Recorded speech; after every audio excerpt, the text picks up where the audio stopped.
मेहनत तुम करते हो, लेकिन क्रेडिट कोई और ले जाता है। तुम खुद को कूल दिखाने के चक्कर में अपने बहुत से एनिमीज बना रहे हो और अपनी खुद की ही ग्रोथ रोक रहे हो। तुम खुद से ज़्यादा ट्रस्ट अपने फ्रेंड्स पे करते हो और यही तुम्हारी सबसे बड़ी वीकनेस है। तुम इन चीज़ों को नहीं समझोगे क्योंकि तुमने 48 लॉज ऑफ पावर की बुक नहीं पढ़ी। आज की इस वाली वीडियो में मैं पहले 5 लाख को डीकोड करूंगा फ्रॉम 48 लॉज ऑफ पावर। तो इस चैनल पे पूरे 48 लॉज कवर किए जाएंगे, तो किसी भी वीडियो को स्किप मत करना, क्योंकि ये रूल्स किसी गेम के नहीं बल्कि पावर के हैं। तो वीडियो को स्टार्ट करते हैं। Law number 1, never outshine to the master.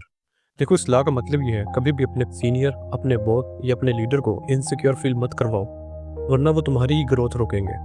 चलो इसको एक एग्जांपल से समझाता हूँ। फॉर एग्जांपल, तुम किसी कंपनी में काम करते हो और अपने बॉस से ज़्यादा बेटर हो।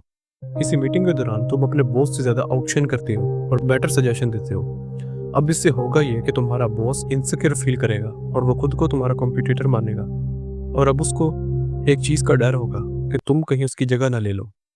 तो अब वो तुम्हें टारगेट करेगा, तुम पर ज़्यादा काम देगा और मे भी तुम्हारी सैलरी भी डिडक्ट करे।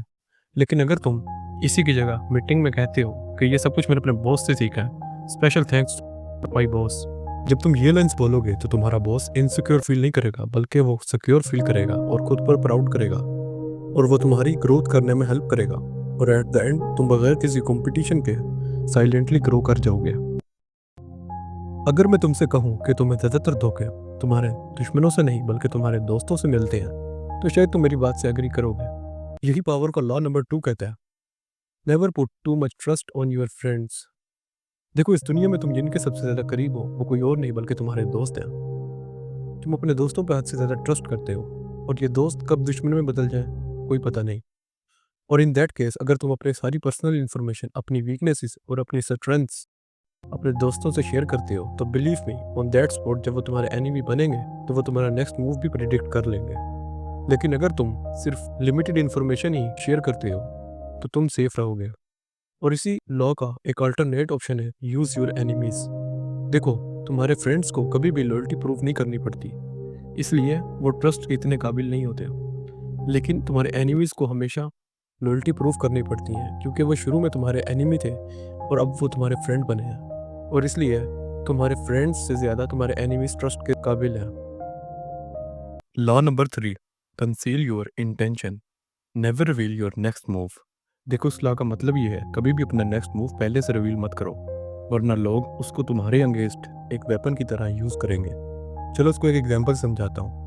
फॉर एग्जांपल, इस बार तुम्हें एग्जाम्स में सबसे अच्छे नंबर लाने हैं, तो तुम ये बात अगर पहले ही से लोगों को बता दो तो लोग पूरी कोशिश करेंगे कि वो तुमसे ज़्यादा नंबर ले पाएँ, और तुम्हारे कॉम्पिटिटर्स एक अलर्ट मूड में होंगे और वो अपना बेस्ट ट्राई करेंगे। लेकिन इन सेकंड केस, अगर तुम किसी को नहीं बताते कि तुम क्या करने जा रहे हो, तो लोग अलर्ट नहीं होंगे और ना ही तुम्हारे कॉम्पिटिटर्स को पता चलेगा। In short, at the end तुम वाकई में अच्छे मार्क्स स्कोर कर लोगे। तो ये लॉ यही कहता है, कभी भी अपना नेक्स्ट मूव पहले ही से प्रिडिक्ट मत होने दो। जितना ज़्यादा तुम अनप्रिडिक्टेबल रहोगे, उतना ही ज़्यादा तुम सक्सेसफुल हो पाओगे। Law number 4, always speak less than necessary, never explain too much because it's your weakness. देखो, इस लॉ का मतलब यह है, हमेशा ज़रूरत से कम बोलो, क्योंकि जितना ज़्यादा तुम बोलते हो, एक्सप्लेन करते हो, उतने ही ज़्यादा तुम वीक दिखते हो। चलो इसको एक एग्जांपल समझाता हूँ। फॉर एग्जांपल, तुम्हारे एग्जाम से कोई इंसान तुमसे आके पूछता है कि एग्जाम कैसा गया। अगर तुम उसको कहते हो कि मेरा ये एमसीक्यूज गलत हो गया, ये रह गया, ये सवाल पता नहीं कहाँ से आ गया, तो बिलीव मी, तुम वीक दिखते हो। लेकिन अगर तुम सिर्फ ये कहो, हाँ अच्छा चला गया, या कहो बुरा चला गया, दैट्स इट, क्योंकि पावर उसी के पास होती है जो कम बोलता है।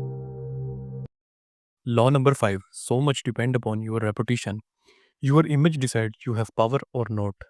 देखो, इस लॉ का मतलब ये है कि तुम्हारा इमेज ही डिसाइड करता है कि तुम्हारे पास पावर है कि नहीं। चलो इसको एक एग्जांपल से समझाता हूँ। फॉर एग्जांपल, एक कंपनी में 2 एम्प्लॉय काम करते हैं। एक एम्प्लॉय जो टाइम पर आता है, टाइम से चला जाता है, किसी से मिसबिहेव नहीं करता, लेकिन वो अपने काम में उतना अच्छा नहीं है। लेकिन एक सेकंड एम्प्लॉय है जो काम में तो बहुत अच्छा है, लेकिन अक्सर लेट आता है, जल्दी चला जाता है और लोगों से अक्सर मिसबिहेव करता है। अब इस केस में जो एम्प्लॉय नंबर 1 है, उसकी इमेज बहुत स्ट्रांग है। अब अगर बॉस को एक एम्प्लॉय निकालना हो तो वो किसको निकालेंगे? हाँ, वो सेकंड एम्प्लॉय को ही निकालेंगे, क्योंकि उसका इमेज बहुत वीक है। इन शॉर्ट, जिसका जितना इमेज स्ट्रॉन्गर होगा उतना ही वो पावरफुल होगा। इसलिए हमेशा अपना इमेज स्ट्रॉन्ग रखो, क्योंकि तुम्हारी रेपुटेशन ही डिसाइड करती है कि तुम्हारे पास पावर है कि नहीं।